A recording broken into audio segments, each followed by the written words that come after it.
perseverando na história vitoriosa. O crente em Cristo Jesus faz parte de uma história vitoriosa, a história que Deus escreve em Cristo Jesus. Ela teve um começo na criação e tem um fim, quando o Senhor há de consumar todas as coisas. E o livro de Apocalipse é, em particular, nas Escrituras, um livro sobre essa história, sua vitória, e um livro que nos exorta a perseverar nessa história. Hoje vamos focar em Apocalipse capítulo 3, versos 7 a 13. Apocalipse 3, 7 a 13. Mas há um verso em Apocalipse que temos destacado enquanto pensamos, refletimos deste livro. É o verso que está no capítulo 21, verso 4. Vamos dizer juntos este verso. Juntos, ele enxugará dos seus olhos toda a lágrima. Não haverá mais morte, nem tristeza, nem choro, nem dor, pois a antiga ordem já passou. E agora o nosso texto em Apocalipse capítulo 3, versos 7 a 13. Nesse capítulo 2 e capítulo 3 é o capítulo que no início de Apocalipse contém 7 cartas a 7 igrejas. 7 em Apocalipse é o número do estado completo. O livro de Apocalipse é um livro essencialmente simbólico, em números, em figuras e de variadas formas, muito simbolismo. E o número 7, então, nos tempos antigos, tinha a ideia de estado completo.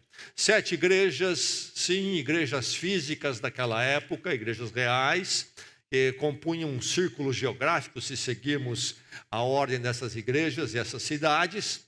Mas o número 7 se refere à totalidade, o estado completo da igreja de Cristo Jesus em todos os tempos e no mundo hoje, inclusive. As cartas são para nós também, assim como foram para aquelas igrejas. Apocalipse capítulo 3, 7 a 13, igreja fiel. Igreja fiel. Apocalipse 13, então, 7 a 13, a palavra de Deus diz: ao anjo da igreja em Filadélfia, escreva: estas são as palavras daquele que é santo e verdadeiro, que tem a chave de Davi. O que ele abre, ninguém pode fechar. E o que ele fecha, ninguém pode abrir. Conheço as suas obras. Eis que coloquei diante de você uma porta aberta que ninguém pode fechar. Sei que você tem pouca força, mas guardou a minha palavra e não negou o meu nome. Veja o que farei com aqueles que são sinagoga de Satanás e que se dizem judeus e não são, mas são mentirosos. Farei que se prostrem aos seus pés e reconheçam que eu o amei. Visto que você guardou a minha palavra de exortação à perseverança, eu também o guardarei da hora da provação que está para vir sobre todo o mundo, para pôr à prova os que habitam na terra. Venho em breve. Retenha o que você tem, para que ninguém tome a sua coroa. Farei do vencedor uma coluna no santuário do meu Deus, e dali ele jamais sairá. Escreverei nele o nome do meu Deus e o nome da cidade do meu Deus, a Nova Jerusalém, que desce dos céus da parte de Deus, e também escreverei nele o meu novo nome. Aquele que tem ouvidos, ouça o que o Espírito diz às igrejas. Ouvimos a palavra do Senhor. Uma pessoa fiel. Se há algo belo, é uma pessoa fiel. Como é bonito, como é admirável quando conhecemos alguém que tem a virtude de ser fiel. Como é lamentável quando encontramos alguém ou nos relacionamos com alguém que não é fiel. Mas nesta manhã, olhando a palavra de Deus, antes da beleza, do estado admirável de uma pessoa fiel, é belo uma igreja fiel. E aqui nós temos a igreja de Filadélfia. E ao lermos esse texto, e esta carta escrita àquela igreja, escrita ao anjo, o anjo ao pastor, e então escrita ao pastor, mas direcionado à igreja, porque ele é o pastor da igreja, nós encontramos em Filadélfia o quê? Uma igreja fiel. Lá na cidade de Filadélfia da antiguidade estava uma igreja fiel. E é interessante fazer o relacionamento com o nome da cidade, cidade de Filadélfia. E então o nome da igreja, por ser a igreja daquela localidade, a igreja de Filadélfia. De onde vem o nome Filadélfia daquela cidade? A palavra Filadélfia é uma palavra que temos no português, mas é uma transliteração de uma palavra no grego antigo, que é composto de duas palavras, na verdade. E literalmente podemos traduzir Filadélfia por amor fraternal.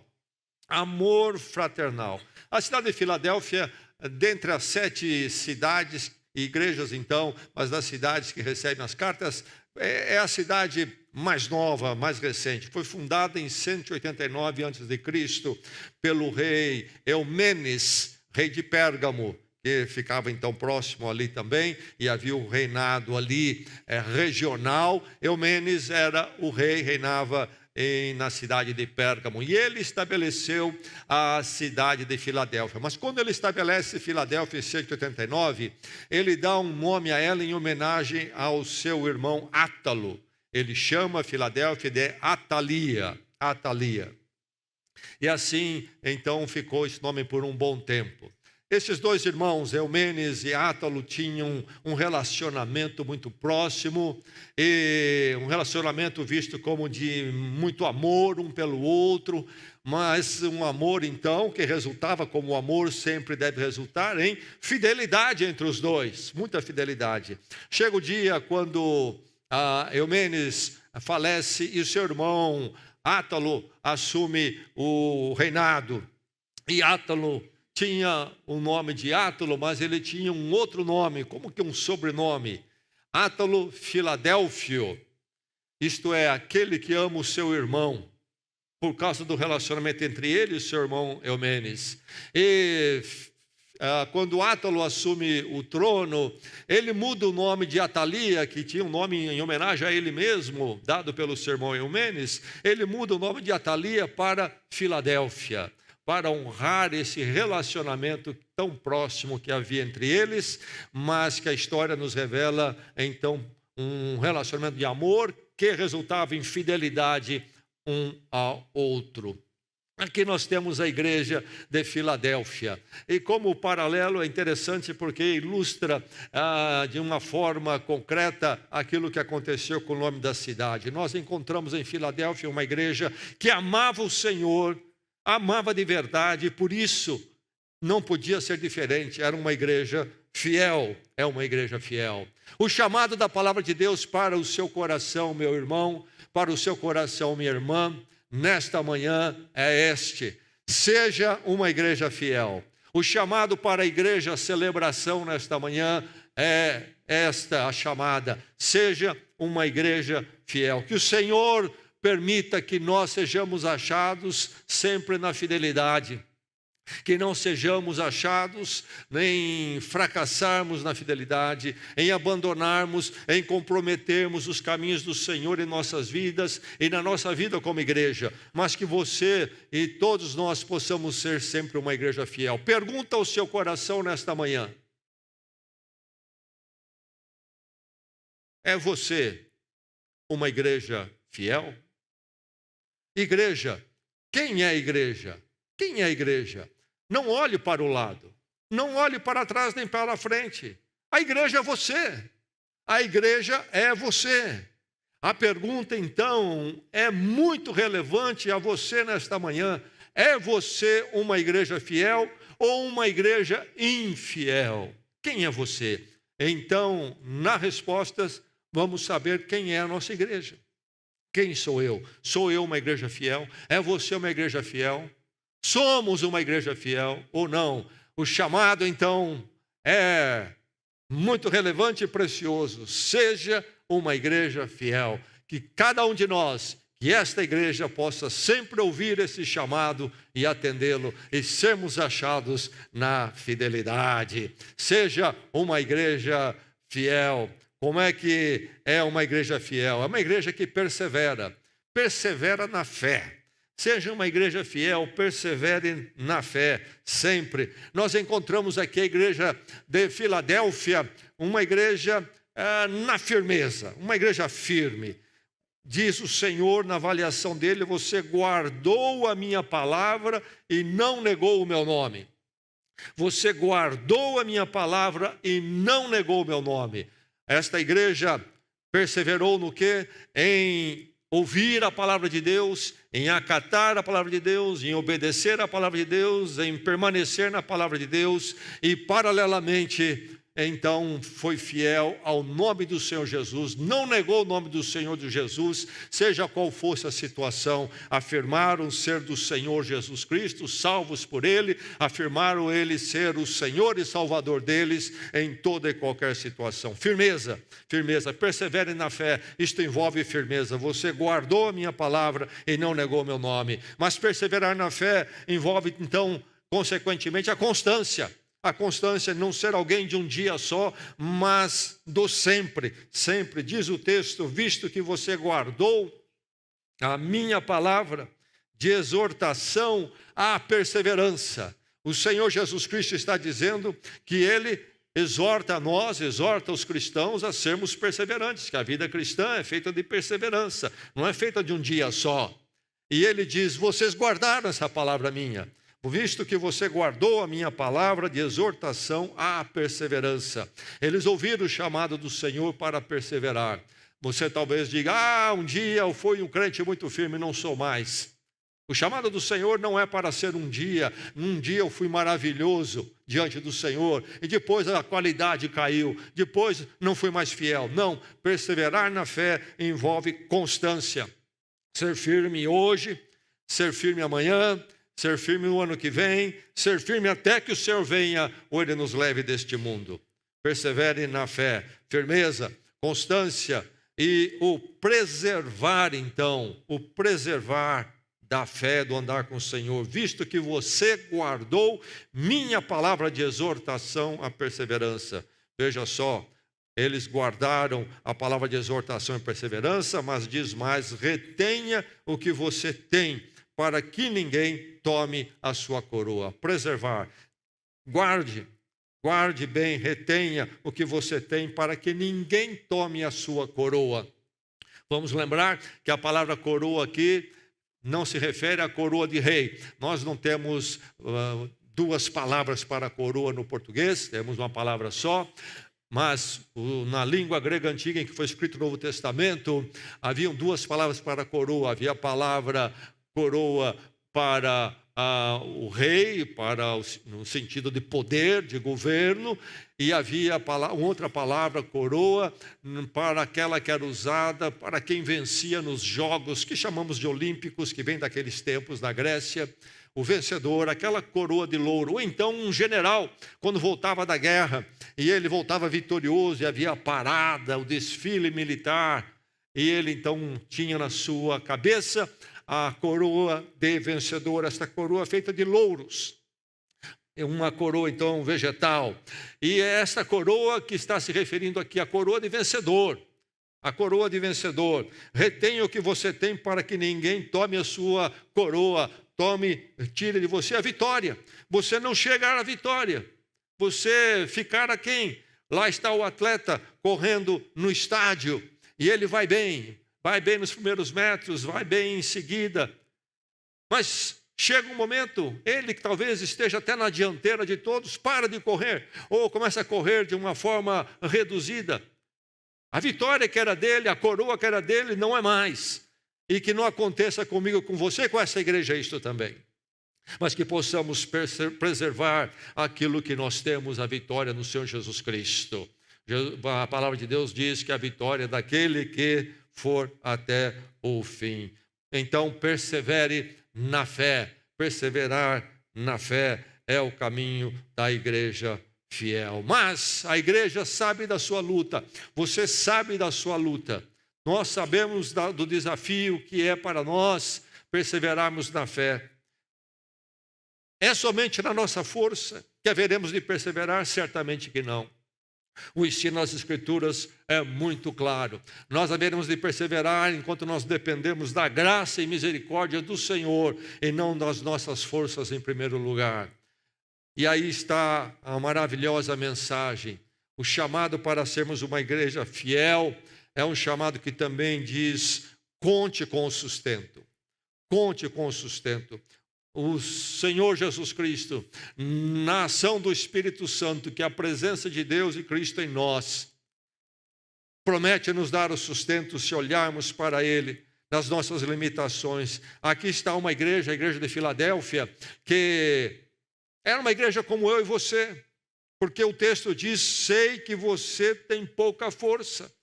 Sei que você tem pouca força. Você sabe que você tem pouca força. Nós sabemos que nós temos pouca força. Mas a igreja aqui guardou a palavra apesar da sua pouca força. Porque há o sustento do Senhor rodeando a igreja de Jesus Cristo, a minha vida e a sua. Nós haveremos de ser uma igreja fiel, perseverando na fé, porque nós podemos contar com o sustento e a força do Senhor no meio dos embates, das lutas, das tentações.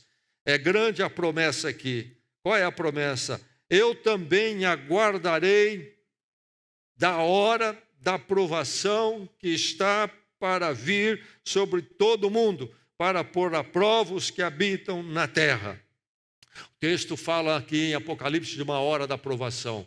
E o livro mais à frente vai falar de um momento da história, já nos finalmente da história, quando haverá uma grande provação a ser experimentada pela humanidade e pelos crentes também. Qual provação ele está falando aqui? Uma provação mais imediata que eles viviam porque nesses dias da escrita do Apocalipse eles estão debaixo do governo Domiciano. O imperador de Roma é Domiciano, e Domiciano, que governa entre 81 e 96, promove uma grande perseguição dos cristãos como nunca houve antes. Antes houve perseguição de Nero, mas era mais local, não se estendia o império todo, mas durante Domiciano foi sistemática no império todo.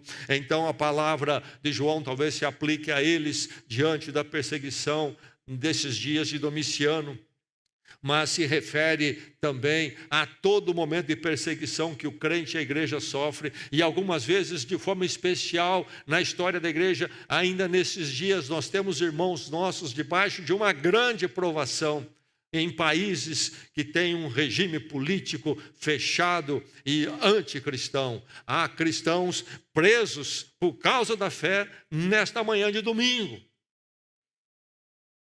Grande essa promessa. Eu guardarei da hora da provação que está para vir sobre todo o mundo. Mas se refere esse texto de uma forma muito particular à grande provação dos fins dos tempos. A verdade é que o Senhor sempre há de nos guardar na hora da provação. Nenhuma provação será maior do que a nossa fé se estivermos olhando para o sustento, os recursos extras que o Senhor nos dá conforme o momento exige. Seja uma igreja fiel, persevere na fé, conte com o sustento. Grande é a promessa: eu guardarei você na hora da provação. E quem fala isso? Quem fala isso é o grande garantidor. Pode contar com sustento, porque quem fala pode garantir este sustento. Diz o texto aqui: estas são as palavras daquele que é santo e verdadeiro. Daquele que é santo e verdadeiro. Nós encontramos no Velho Testamento o uso da palavra santo para Deus. Então, quando nós temos aqui Jesus Cristo falando, ele fala como membro da Trindade divina, como o próprio Deus. Estas são as palavras daquele que é santo. Realmente é um garantidor. É a própria palavra de Deus prometendo nos guardar no dia da provação. Essas são as palavras daquele que é santo e verdadeiro, que tem a chave de Davi. Que tem a chave de Davi. O que ele abre, ninguém pode fechar, e o que ele fecha, ninguém pode abrir. Chave. O que é chave? O que simboliza a chave? Aqui no texto e nas Escrituras, em outros lugares, nós encontramos no Evangelho de Mateus, Jesus Cristo falando sobre a chave. Ele diz lá no capítulo 16 que ele dá a chave a Pedro. A Igreja Católica constrói ali um grande castelo em cima disso, que realmente não está no texto, criando o papado. Mas quando nós vamos ao capítulo 18 de Mateus, isso é 2 capítulos à frente, a mesma chave é dita que é dada à igreja toda. A palavra-chave quer dizer autoridade. E lá em Mateus se refere ao fato de que a igreja, através da pregação do evangelho confiado a ela então abre as portas dos céus para aqueles que não conhecem o evangelho ainda. E aqui nós encontramos o próprio Deus no Senhor Jesus Cristo dizendo que ele tem a chave de Davi. Davi é um tipo no Velho Testamento, o grande rei Davi é o tipo do antítipo que é Jesus Cristo. Davi é uma figura precursora, foi um rei real, existiu, mas apenas um rei simbólico de tudo aquilo que seria cumprido em Jesus Cristo, o grande rei, e que era da descendência de Davi. Há uma promessa para Davi logo no começo do seu reinado, de que seria um reinado eterno. Isso se cumpre em Jesus Cristo, a figura messiânica prometida no Evangelho. Mas aqui ele vai dizer que ele tem a chave de Davi. O apóstolo João, em Apocalipse, neste verso, está se remetendo a um fato que se dá no livro do profeta Isaías. O profeta Isaías, quando profetiza ali no século 8 a.C., durante o reinado do rei Ezequias, ele traz uma palavra de correção. Ezequias é o rei de Israel, e ele tem o seu auxiliar direto como uma figura de um primeiro-ministro, um homem chamado Sebiná. Mas Sebiná entra no caminho da corrupção, de usar o dinheiro público para fazer algo grande para si mesmo. E Davi vem com Isaías vem com uma palavra profética de intervenção, dizendo que Sebiná será removido desta posição do grande líder ali debaixo do rei Ezequias, que era o rei então na linha de Davi, na linhagem de Davi. Então Sebiná vai ser removido e no seu lugar será colocado um homem chamado Eliaquim. E quando nós vamos para Isaías capítulo 22, versos 20 e 24, nós temos a narrativa e a palavra de Isaías que nos descreve isso. Isaías 22, versos 20 a 24, dizem assim: naquele dia convocarei o meu servo Eliaquim, filho de Hilquias. Eu o vestirei com o manto que pertencia a você, com o seu cinto o revestirei de força, e a ele entregarei a autoridade que você exercia. Ele será um pai para os habitantes de Jerusalém e para os moradores de Judá. Porei sobre os ombros dele a chave do reino de Davi. O que ele abrir, ninguém conseguirá fechar, e o que ele fechar, ninguém conseguirá abrir. Eu o fincarei como uma estaca em terreno firme. Ele será para o reino de seu pai um trono de glória. E aí então o profeta Isaías, falando deste poder ser tirado de Sebiná e ser transferido para Eliaquim, debaixo do reinado de Ezequias. Quem assumia aquele posto de governo, como Sebiná assumia, Eliaquim vai assumir, passava a ser alguém que falava totalmente em nome de Ezequias, o rei na linhagem de Davi. Mas agora Deus diz através do profeta Isaías que Deus intervém e Sebiná então é retirado e sobre Hilquias é colocado esta nova condição: porei sobre os ombros dele a chave do reino de Davi. Ele é quem passará a falar em nome do rei. E o que ele abrir, ninguém conseguirá fechar. E o que ele fechar, ninguém conseguirá abrir. Mas aí nós vamos encontrar no livro de Apocalipse, que, na verdade, a pessoa de Eliaquim é um tipo de Jesus Cristo, que é o antítipo. Isto é, na verdade, se cumprirá isto em Jesus Cristo. Assim, o livro de Apocalipse vai usar esta figura do Velho Testamento, mas quando encontramos aqui em Isaías, nós encontramos realmente uma condição, né, de Eliaquim, que extrapola o que ele realmente foi, isto é, isto há de se cumprir em alguém mais, e se cumpre em Jesus Cristo plenamente. Ele diz, eu o fincarei como uma estaca em terreno firme. É interessante notar que também na carta à igreja de Filadélfia, fala do pilar firme colocado na cidade de Deus. Mas a grande verdade aqui para nós é que nós podemos contar com o sustento, porque nós temos a segurança, eis que coloquei diante de você uma porta aberta que ninguém pode fechar.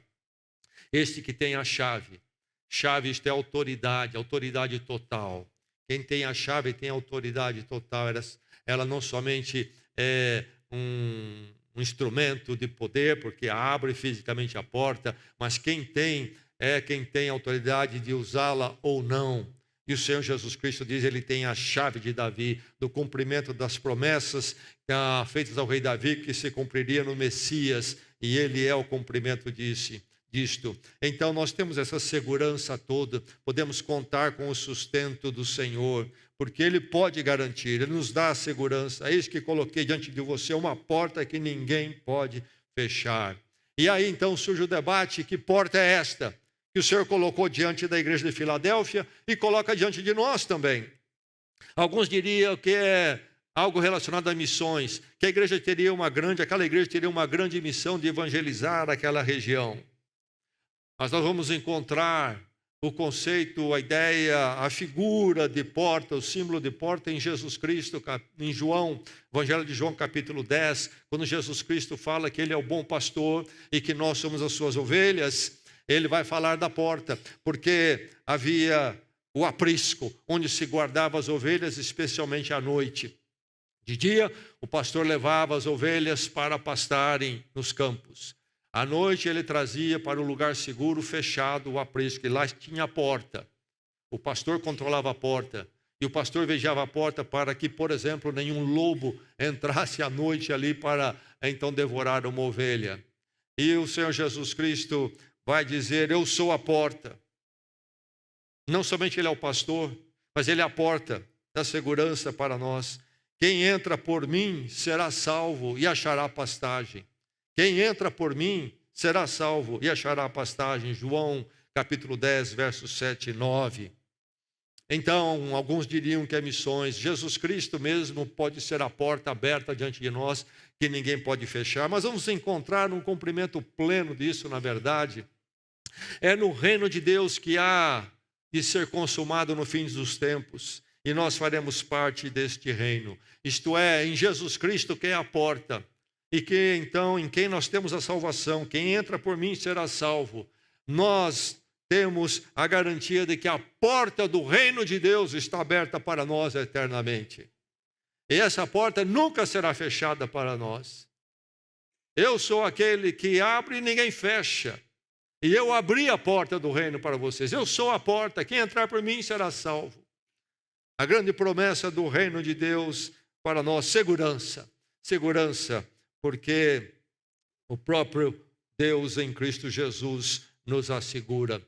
Então, nós somos chamados para sermos uma igreja fiel, uma igreja que persevera na fé, uma igreja que pode contar com o sustento. Seja fiel, conte com o sustento. O Senhor há de sustentá-lo, a fim de que você, nos seus embates e na maior das provações, possa prevalecer com a força da graça dele.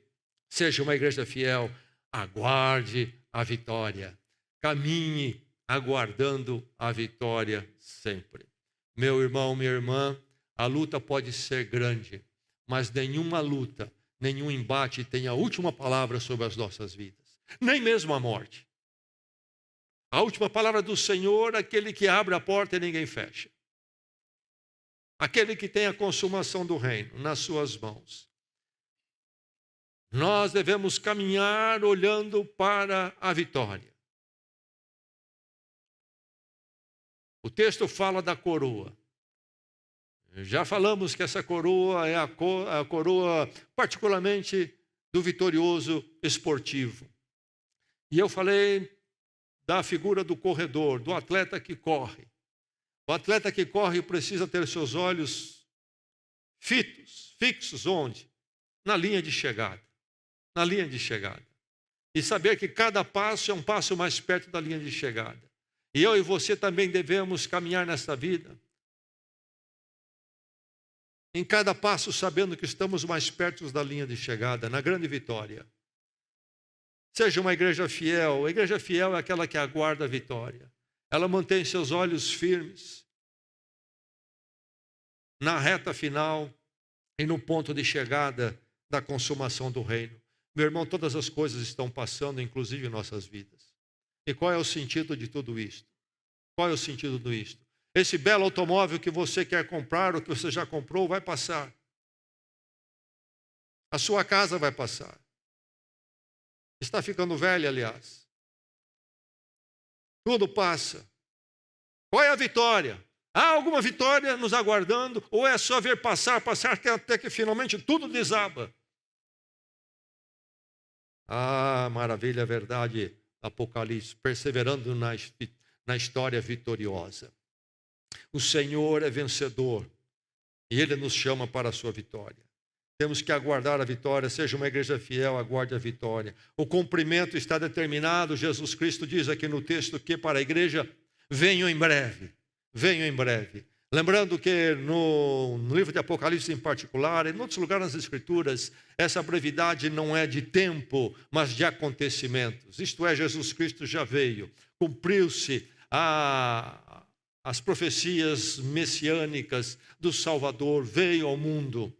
E agora nós já estamos nesta fase final, a segunda parte, que Ele está realizando, formando a sua igreja, o seu povo, e então para trazer o reino de Deus. Mas a verdade é que o cumprimento dessa história está determinado. Eu venho em breve. O Senhor Jesus Cristo volta em poder e glória. Aguarde a vitória, meu irmão, seja uma igreja fiel. Há esta realização histórica.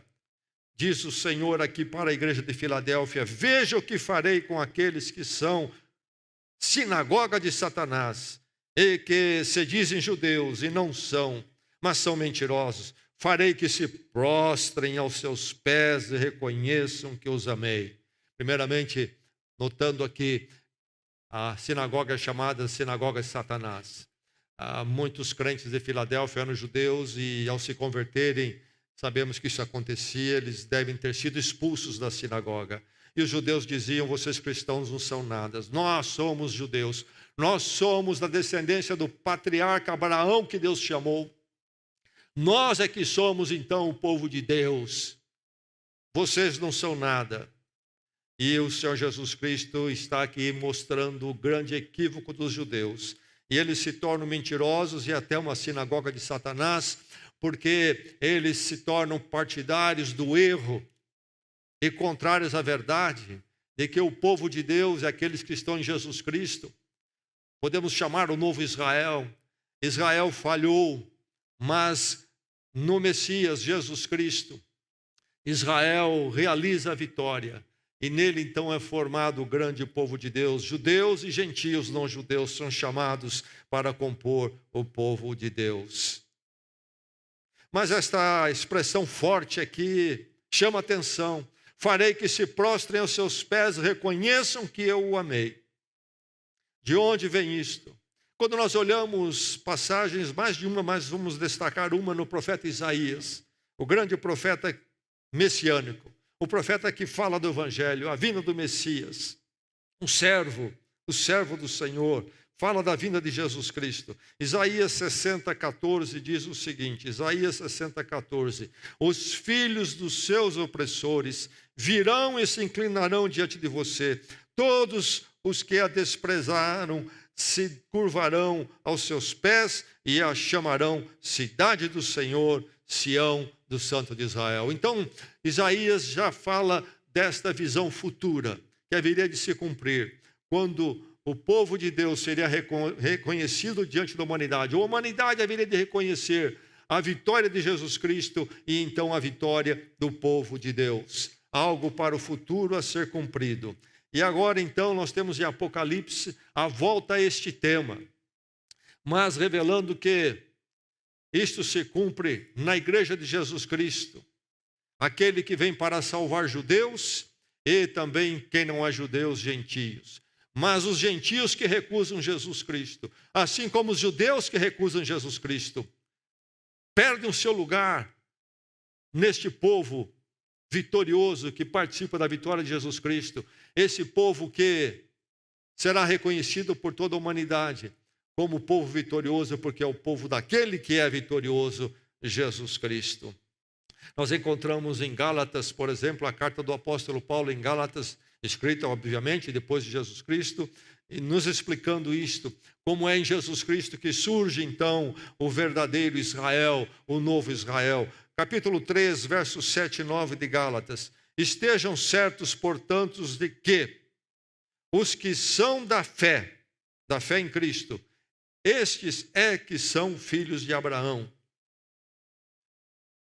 Prevendo a Escritura que Deus justificaria os gentios, não judeus, pela fé, anunciou primeiro as boas novas, o Evangelho a Abraão.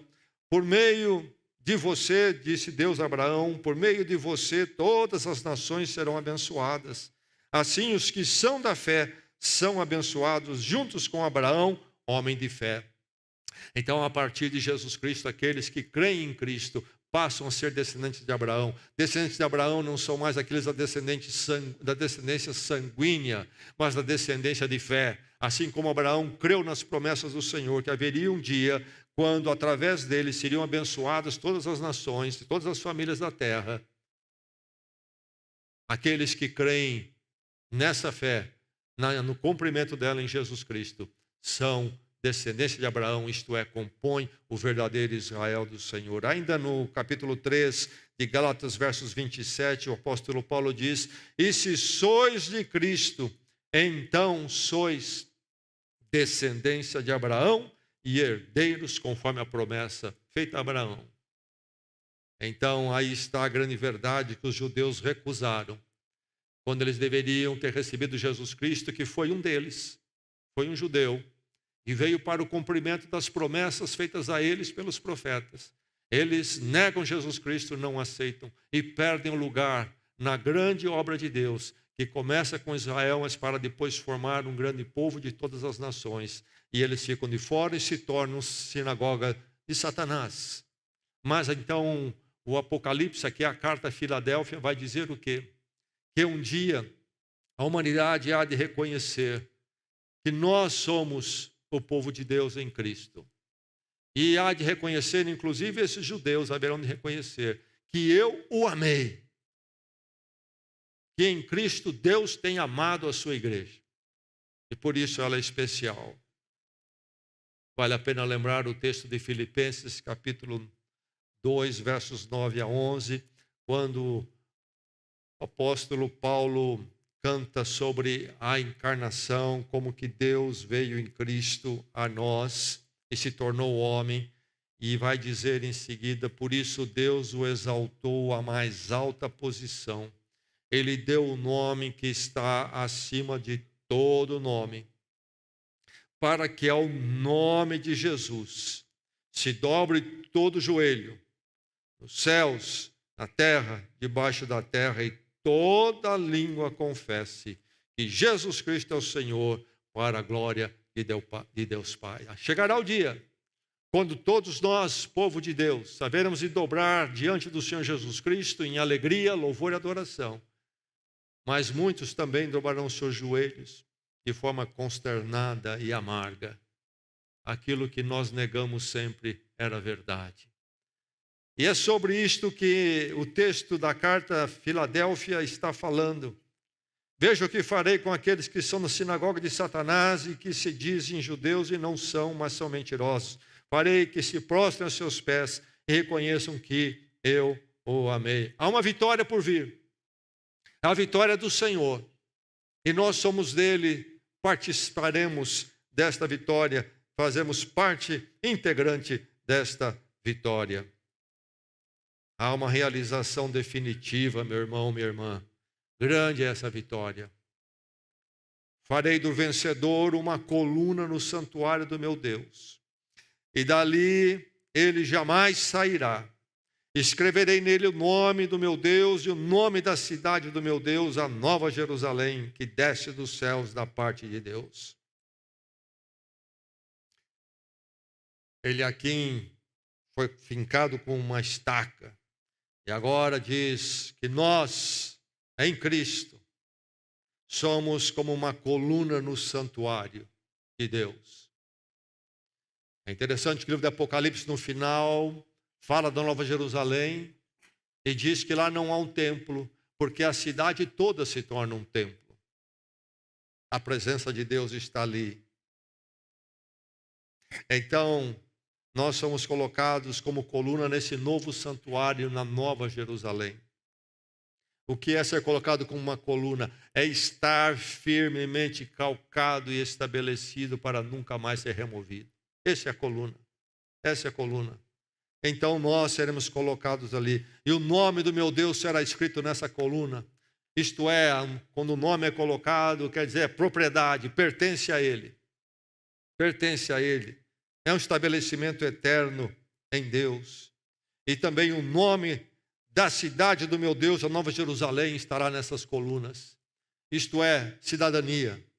Fazemos parte daquela cidade celestial e eterna, Nova Jerusalém. Uma realização definitiva. É interessante lembrar que Filadélfia ficava numa região, naquela região até hoje, é uma região de terremotos. No ano 17 depois de Cristo, um grande terremoto aconteceu ali. E o terremoto continuou com tremores continuados, então, por muito tempo. E o que aconteceu foi que o povo, grande parte do povo, foi morar fora da cidade. Com medo das estruturas caírem, das estruturas da cidade ruírem. E agora essa igreja recebe uma carta que diz: vocês vão ser colunas na cidade de Deus, aquela que jamais sofrerá um terremoto, mas que é firme e estabelecida para sempre. Vocês estarão lá. O nome de Deus estará em vocês. Propriedade dele. O nome da Nova Jerusalém estará em vocês. Vocês serão cidadãos dela para todo sempre. Meu irmão, seja uma igreja fiel. Minha irmã, seja uma igreja fiel. Persevere na fé. Conte com o sustento no meio da luta e da provação. Olha para o Senhor, Ele vai preservá-lo, preservá-la. E seja uma igreja fiel, aguardando a vitória. Cuidado com as vitórias deste mundo, que são pequenas demais, são passageiras. Que não sejam elas onde o seu primeiro olhar esteja, mas esteja na grande vitória, aguardando a grande vitória no Senhor, naquele dia maravilhoso, quando a Nova Jerusalém desce dos céus para habitarmos com o Senhor para sempre. Seja uma igreja fiel.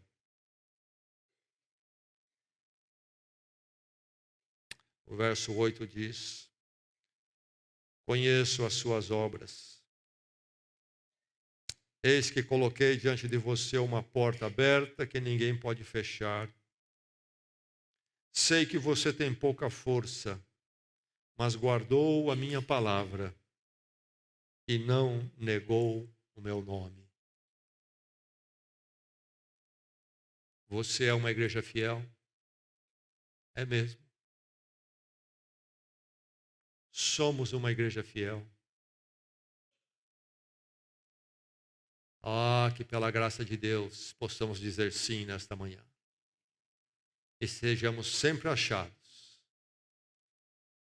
uma igreja fiel. Que a nossa coroa nunca seja removida, mas sejamos colunas destinadas para Jerusalém eterna. Oremos.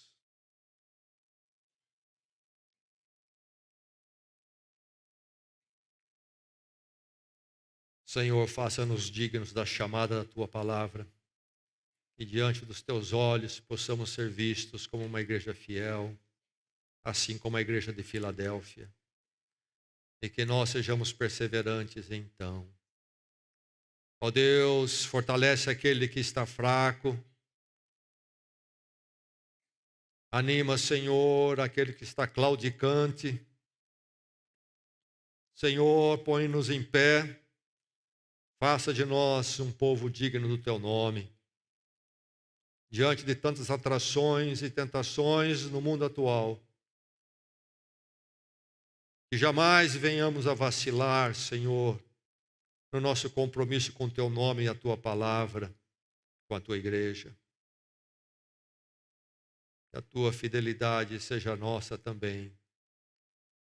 Cuida de nós, Senhor. Guarda-nos para Ti mesmo, para todo sempre. Oramos em Cristo. Amém.